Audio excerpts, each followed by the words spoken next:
સિદ્ધપુરમાં કેવલપુરીના મઠમાં થયેલ ચોરીનો ભેદ ઉકેલવામાં પોલીસની સંતાકુકડી નામજોગ અરજી થતાં ફાઇલ અભરાઈ ચડી જતા અનેક સવાલો ઉઠ્યા પોલીસ તંત્ર સામે।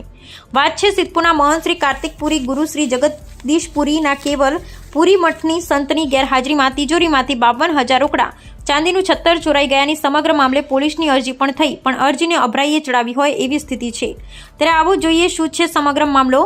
તો સંત શ્રી તારીખ 1/3/2025ના રોજ કમાના વિસનગર હવે અર્થે ગયેલા હતા। ધાર્મિક કામ હોવાથી સંત શ્રીએ રાત્રિ રોકાણ કરેલ હતું। બીજા દિવસે પરત આવ્યા ત્યારે તિજોરીનું તાળું તૂટેલું હતું, જે મુદ્દે આડોશી પાડોશીને પૂછપરછ કરતા જાણવા મળ્યું કે આશ્રમમાં સિલ્વર કલરની ઇનોવા ગાડી આવી હતી, જેમાં સંતરામગીરી અને ગાડી ચાલક સાથે 3 ઈસમો હતા, જે બાબતે અરજીમાં ઉલ્લેખ નામજોગ કરી પોલીસને માહિતગાર કરી અને છતાં પોલીસ તંત્રે નક્કર દિશામાં કામગીરી ન કરતા અનેક સવાલો ઊભા થયા છે। સંતની ગેરહાજરીમાં ગાડી લઈ કેમ પહોંચ્યા હતા આશ્રમે? શું તિજોરી તોડી રોકડ રકમ અને છત્તરની ચોરી કોઈ બીજું કરી ગયું છે?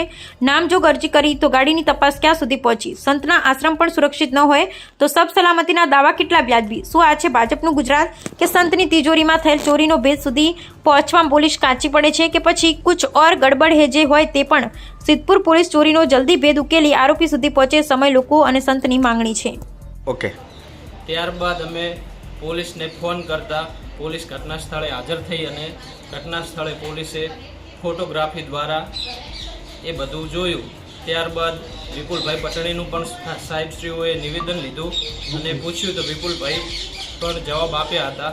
ત્યારબાદ અમે પોલીસ સ્ટેશન ગયા ત્યારે પીઆઈ સાહેબને પણ રજૂઆત કરેલ, પણ હજુ સુધી અમને કોઈ સંતોષકારક જવાબ નથી મળેલા, તેમજ કોઈ તપાસના પગલાં નથી ભર્યા।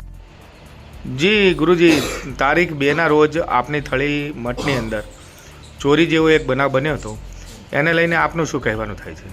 હું ગઈ તારીખ 1ના રોજ કમાણા ખાતે યજ્ઞનું આયોજન હતું, જેમાં મને આમંત્રણ હતું, એટલે હું ત્યાં ગયેલો હતો। રાત્રિ રોકાણ મેં ત્યાં કરેલું હતું। જ્યારે હું તારીખ 2ના રોજ 4:30 અહીંયા જગ્યામાં આવ્યો ત્યારે મને જાણવા મળ્યું કે અમારી જે તિજોરી છે એ તોડેલી છે। મેં બાજુમાં વ્યક્તિ છે અમારે ભાજીયા વિપુલભાઈ, એમને પૂછ્યું તો વિપુલભાઈ પટણીએ મને જણાવેલું કે એક સિલ્વર કલરની ઇનોવા અહીંયા આવેલી, જેમાં એક...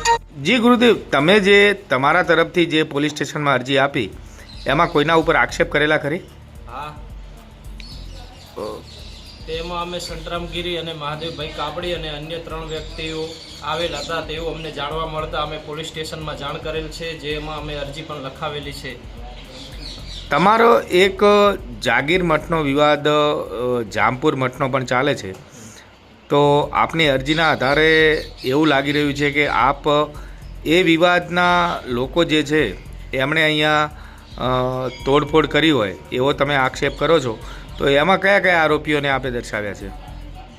એમાં મેં હાલ કીધું પોલીસ તપાસથી ગુરુજી આપ સંતોષ છે? ના, અમે સિદ્ધપુર પીઆઈ સાહેબ શ્રી આચાર્ય સાહેબને પણ રજૂઆત કરેલ છે, અરજી પણ આપેલ છે।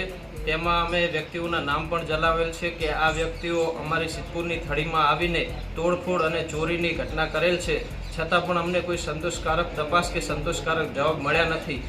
આ ઉપરાંત અમારે હવે મુખ્યમંત્રીમાં પણ